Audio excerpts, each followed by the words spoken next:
Tu ne vas pas y croire, mais un garçon de 13 ans a failli passer une nuit en prison, juste parce qu'il avait la peau foncée et qu'il marchait dans la rue. Oui, ça s'est vraiment passé à Southbridge, une petite ville tranquille où Marcus, ce gamin, revenait juste de l'école, le sac à dos chargé de livres et un paquet de chewing-gum dans la poche.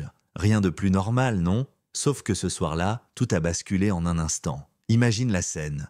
Marcus avance calmement sur Elm Street, quand soudain, un policier l'attrape par le bras et lance d'un ton sec « Tu corresponds à la description ». Quelle description? Un gamin noir, grand, cheveux courts, qui courait pas loin. Courait? Non, Marcus marchait, tranquille, sans faire de bruit. Mais ça n'a pas d'importance. Pour eux, il était juste une cible. Pas de questions, pas de droit lu, juste des menottes qui serrent les poignets et une voiture de police qui se transforme en cellule roulante. Tu vois le gamin?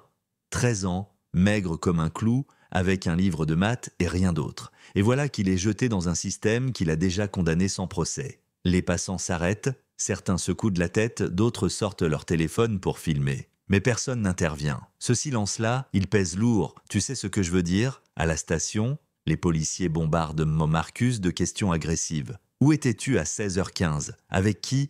Quel magasin? Marcus essaie de répondre, mais le ton, le regard, ça veut dire « t'es coupable, gamin ». Et puis, attends la meilleure. Les images de vidéosurveillance, elles montrent un autre gars, plus grand, avec des chaussures différentes, un style différent. Mais ça, c'était trop tard. Marcus avait déjà été fiché, pris en photo, marqué comme coupable. Parce que, soyons honnêtes, avouer qu'on s'est trompé, c'est trop compliqué. Alors on le garde, le gamin. On fait comme si tout était normal. Maintenant, Marcus est au tribunal, menotté, en combinaison orange. Il a encore la voix d'un enfant, mais le regard vide. Le juge, un certain monsieur Harold Bennett, il regarde Marcus comme une étiquette sur un dossier, pas comme un gamin. Pas de famille, pas d'avocat, juste Marcus et un marteau qui va tomber bientôt. Mais là, surprise, une femme se lève dans la salle. Naomi Collins, une avocate des droits civiques qui ne rigole pas avec ça. Elle montre sa carte et dit calmement « Je prends en charge cette affaire, moi ce gamin mérite un avocat ». Le silence tombe, les téléphones s'agitent, même le juge cligne des yeux, surpris. Naomi balance la bombe.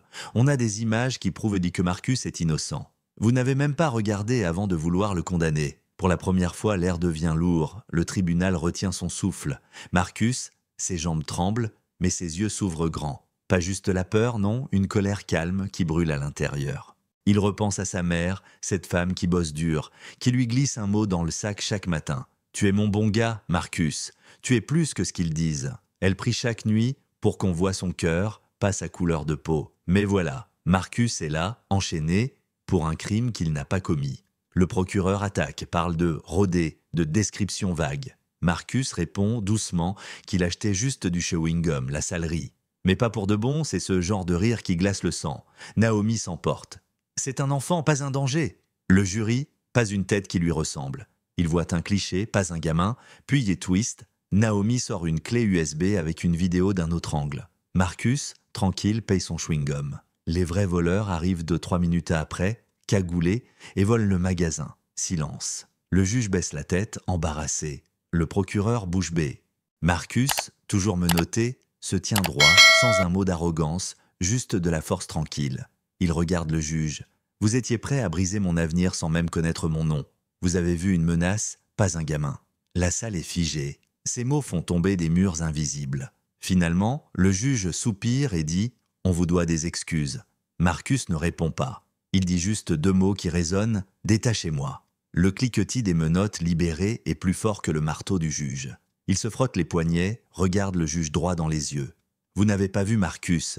Vous avez vu ce qu'on vous a appris à voir. Mais je suis plus. Un élève, un frère, un gamin qui pleure pour un test raté, pas un suspect. » Alors qu'il sort, pas en coupable, mais en rappel, Marcus sait que son histoire, c'est celle de trop de gamins. Ils veulent juste vivre sans peur, sans être jugés avant d'être connus. Et toi, qu'en penses-tu? Justice rendue ou système défaillant? Partage ton avis, on doit en parler.